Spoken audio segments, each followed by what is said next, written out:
ඊළඟ කොත්මලේ නැගෙනහිර. මග්ගරු ජනාධිපතිතුමනි 508ක් තියෙනවා පූර්ණ හානි. ඔව් අර මම දැක්කා නිවුස් එකක් තිබුණානේ. රැවැන්ඩන්. ඔව් ලොකු එක. ඔව්.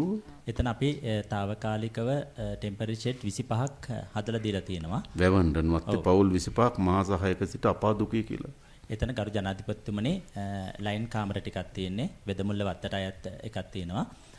ඒක නෑ මේ ප්‍රශ්නේ කියන්නේ කොතනද මේ ප්‍රශ්නේ වාර්තා කරලා තියෙන ප්‍රශ්නයක්. ඔව්. ඒක කොහෙද තිබුණේ?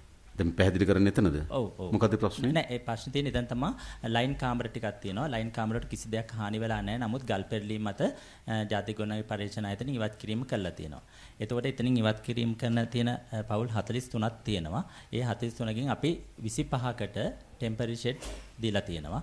25න් වර්තමානයේ එනකොට 11 දෙනයි ඉන්නේ. ඊටු කට්ටිය නැවතත් අර ගෙවල් වලට ගිහිල්ලා ඉන්නවා. ඒ වෙනකොට අපි ඒගොල්ලෝ ඒ කට්ටියම ඒ ආශිතවම අපි NBR එකත් ඉඩම් පරිහරණ එකත් ඒ ආශිතවම අපි බැලුවා ඉඩම් ඒ ඔක්කොම ටික රිජෙක්ට්. දැන්ට අපි හෙල්බඩ වත්ත කියලා අඳුරගෙන තියෙනවා. හැබැයි ඒක ටිකක් දුර ස්ථානයක්. ඔය 43 පූර්ණ හානිද MR අධි අවදානම් ටික තියෙන්නේ. මාධ්‍ය වාර්තා කරලා තියෙන ස්ථානේ එතන. ඔව් ඔව්. ඒගොල්ලන්ට ටෙම්පරරි ෂෙල්ටර්ස් හදන්නත් දාලා තියෙන්නේ. ඒගොල්ලන්ට ඒ ලිස්ට් එකේ ඉන්නවා ගරු ජනාධිපතිතුමනි. එතනින් තමයි ලොකු නාය පටන් ගන්න ගරු ජනාධිපතිතුමනි මේ. ඔව් 213 කොහොමද වතු කීපේ කියන්න පුළුවන්ද? කවුද අපිට අවිල්ල එන්නේ වගේ? අපිට තියෙනවා අගලවත්ත සල්ල ප්ලාන්ටේෂන් කියන්නකො වත්තේ මාත්‍ර ප්‍රමාණයත් එක්ක හෙල්බඩ වත්තේ 73ක් 73ක් තියෙනවා. කවුද වත්තේ? ඔබතුමාද? ඒකේ මොකද්ද? ඒ 73 ඉඩම් ලබා දෙන්න පුළුවන්ද? ගරු ජනාධිපතිතුමනි මේ අපට ඉල්ලීමක් කරලා තියෙනවා ඉඩම් ලබා දෙන්න කියලා. හැබැයි ඒ ශ්‍රේෂ්ඨ දෙකම අපි දැන්ට දලු කරන ශ්‍රේෂ්ඨ දෙකක්. ඉතින් අපේ වත්තේ හෙක්ටයාර් 18ක් දිට්ටුවකින් විනාශ වුණා දලු කරන ශ්‍රේෂ්ඨ. ඉතින් ඒකත් එක්ක අපි යෝජනාවක් කරලා තියෙනවා වෙන ඉඩමක් අපට ලබා දෙන්න පුළුවන්. ඒකේ මොකද තියෙන බාධාව? ඒක තමයි ගෙවල් 18කට දෙතන. 73කට ප්‍රමාණය. ඒක මෙතුමා අපට යොමු කරලා තියෙනවා මේ ඒක තමයි අපි ප්‍රධාන කාර්යාලයට යොමු කරලා ඒක අවසරය ලබා ගන්න ඕනේ. මම කලින් කිව්ව එක ජනාධිපතිතුමනි ඒක අර ශ්‍රේෂ්ඨේ අපි දලු නෙල්ල ශ්‍රේෂ්ඨයක් ඉඳ අපට මේ වෙන ඉඩමක් අපට ලබා දෙන්න පුළුවන් කියන එක තමයි මේ. එතන කොච්චරද ඉඩම? ඒක හෙක්ටයාර් ඉල්ලලා තියෙන ඉඩම හෙක්ටයාර් 3.50ක ඉඩමක් අනිත් එක හෙක්ටයාර් 2ක ඉඩමක් ඔක්කොම 5.50ක හෙක්ටයාර්. ප්‍රාදේශීය ලේකම්තුමා කියපු විදිහට වත්තේ ඉඩම් අවශ්‍ය වෙන්නේ වත්තේ ජනතාව පදිංචි කිරීම සඳහා පමණක් නම් වතු සමාගම අනිවාර්යයෙන්ම ඒ සඳහා මැන්ඩේට් එකෙම තියෙනවා බැඳලා ඉන්නවා PhD ගහරහා සහ අපේ අමාත්‍යාංශය නමුත් ඊට අමතරව ඉඩම් ප්‍රමාණිකුත් අපිට අවශ්‍ය වෙනවා. ඒක අත්පත් කර ගැනීමට කටයුතු කරනවා. ඒක අත්පත් කරගන්න ඒ සැලසුම යනවා. නමුත් මේගොල්ලෝ වත්තෙම වැඩ කරන එතනම පදිංචි වී සිටු අය. හඳුනා ගන්න බැරිද පර්චේස් 30ක් හෙක්ටයාර් දෙකමාර වගේ අවශ්‍යයි. දැන් අපි යෝජිත එතන ඔබතුමාලා කියනවා නම් එතන තමයි අපේ සාරවත්ම තේවගාව තියෙන කියලා ඒක හානි කරගන්නත් ඕනේ නැහනේ. නේද? ඔබතුමාට අර අත්පත් කර ගැනීම එක හැර මේ 73ට වෙන තැනක යෝජනා කරන්න පුළුවන්ද? රයිට්. හරි ඒක කමක් නැහැ. ඒක හොඳයි. යන්න එන්න පහසුකම් තියෙන. හරි. තට්ටු නිවාස ක්‍රමයකට තැනක් තියෙනවා නම් ඔව් එහෙම වුණොත් අපිට තව ඉඩම අඩු වෙනවනේ. අපිට අඩුම තරමේ තට්ටු 4කට 3කටවත් යන්න පුළුවන් නම් ඉඩම් ප්‍රමාණය තව අඩු කරගන්න පුළුවන්. නෑ කමක් නෑ. ඒ කියන්නේ වත්තේ වඩාත් හොඳ ඵලදායීතාවයක් තින්දම් අපි ගන්න ඕනේ නැහනේ. නමුත් පදිංචියට සුදුසුකම් තියෙන ඊට වඩා වෙනස් ඉඩම් ප්‍රමාණයක් තියෙනවා ඔබතුමාලා දෙන්න. ඒක පුළුවන් දෙන්න නේ ඒකම. හරි. ඒතර අපිට ඒකේ තමයි ප්‍රශ්න තිබුණේ රජයේ ඉඩම් වල නේ. එහෙනම් ඔබතුමාලා මැදිහත් වෙලා කතා කරලා හරි. අර 43 දෙනාගේ ප්‍රශ්නේ. වැන්ඩන්. දරු ජනාධිපතිතුමනි අපි එතන දැන්ට ටෙම්පරරි ෂෙඩ් 25ක් හදලා තියෙනවා. ඒකෙන් 25ක් හදලින් 11 දෙනෙක් දැන්ට ඉන්නවා එතන. ඊටු කට්ටිය නැවතත් ඒගොල්ලන්ගේ නිවාස වලට ගිහිල්ලා තියෙනවා. ඒගොල්ලෝ තමයි අපි එතනම ඒ ශේෂ්ත්‍රයේම ළඟම අපි බැලුවා. NBR එකත් බැලුවා. ඉඩම් පරිහරණත් බැලුවා. ඒ අවට තියෙන කිසිම තැනක NBR ඕකේ නැහැ. ඒතකොට මේගොල්ලෝ වෙන ස්ථානයකට තමයි පදිංචියට යා යුතු වෙන්නේ. කරන්න ඕනේ.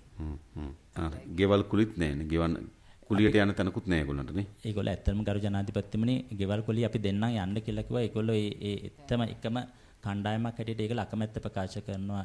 ඒක මිදිලා ඒ ටීම් එකම හැටියට යන්න. අපිට තියෙන తాවකාලික නිවාස හදලා දෙන්න දැන්. ඔව් ගර්ජනාපතිතුමනි ඒ හරියනම් తాවකාලිකව හදන්නත් බෑ. බෑ తాවකාලික. ඒ කියන්නේ එතන පදිංචියට නුසුදුසුද නැද්ද? නුසුදුසු තැනක ඒ ඔක්කොම ඒරියා එක දීලා තියෙන පදිංචියට නුසුදුසුයි. අපි ඒගොල්ලන්ට අදාළ ඉඩම් ටික හොයලා දීලා තියෙනවද කොතනක හරි? දැන්ට තාමත් හොයාගත්තේ නැහැ ගර්ජනා. රජ්‍ය ඉඩම් වල හම්බෙන්නේ ගම්වල කට්ටියට. මේකවල වත්තෙම තමයි වනේ වෙදමුල්ල වත්තත් එක්ක තමයි වත්තම කවුද ඉන්නේ අපිට? වත්තේ කවුරු හරි ඇවිල්ලා ඉන්නද?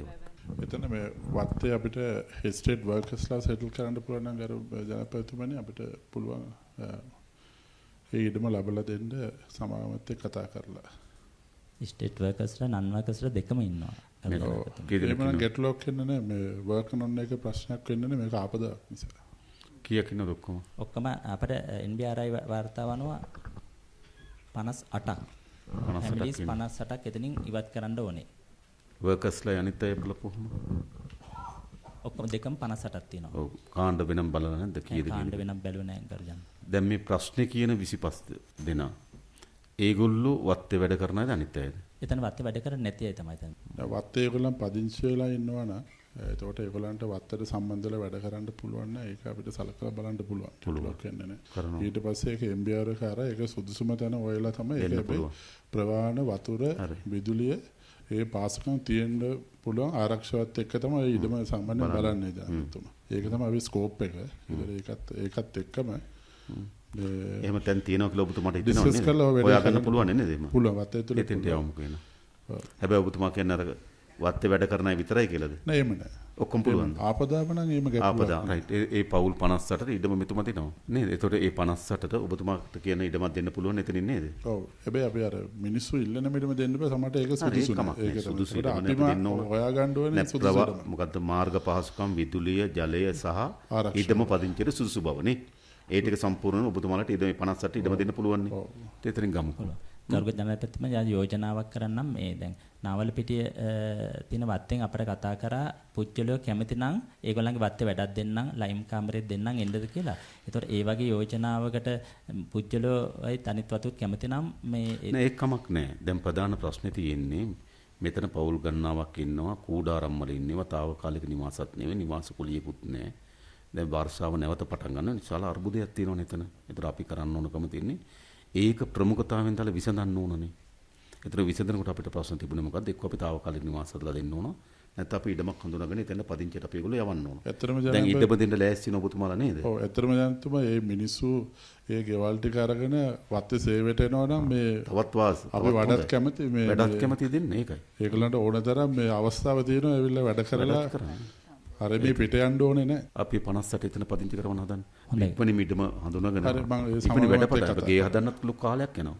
එතකන් తాවකාලික විසඳුමක් දෙන්න ඕනේ මේගොල්ලන්ට. සාමාන්‍ය පර්චේස් 10ක් දුන්නම අපි දෙන්න අදන මේ වර්ගඩි 550 ගෙදර ඔව් తాවකාලික නිවසකුයි පර්චේස් 4ක් විතර ඉතුරු වෙනවා ඒගොල්ලන්ට යම්කිසි වැඩක් කරගන්න. වගාවක් වුණත් හරියට මැප් කරලා එතන తాවකාලික නිවස හැදුවොත්. ඒතර ඒගොල්ලන්ගේ ඉඩමෙම ගේ හැදෙන බව දන්නවනේ ඒගොල්ලෝ. తాවකාලික නිවස තියෙනවනේ ඒක කරමු. හැබැයි ඒගොල්ලන් මේ ඉඩම අරගෙන මේ අනවශ්‍ය විදිහේ කොටුවේම කරන එක නවත්තලා දෙන්න ඕනේ සර්. ඒක හරි. ගෙදර අදනකම්. එතකොට සමාගමට ප්‍රශ්නයක් ඒක. වත්තට ප්‍රශ්නයක්. සමහරට ඉඩම දුන්නාම ඒගොල්ලන් ගෙවල් හදානද වගා කරන්න පටන් ගත්තා නුවරඑළිය තියෙන ප්‍රධාන ප්‍රශ්නයක්. ගේ තමයි ප්‍රධාන ප්‍රශ්න ගේනේ ගේ හදලා දෙන්න ඕන. ඉතුරු වෙනවා නම් පර්චේස් 3-4ක ඉඩමක් කරාට කමක් නැහැ. නේද? ඔව්. නමුත් ගේ අපි දෙන්න ඕන. ඔව්. ඒ පර්චේස් 10 දෙන්න වගාවට නෙමෙයි ගෙට. එක්සැක්ට්ලි. හරි.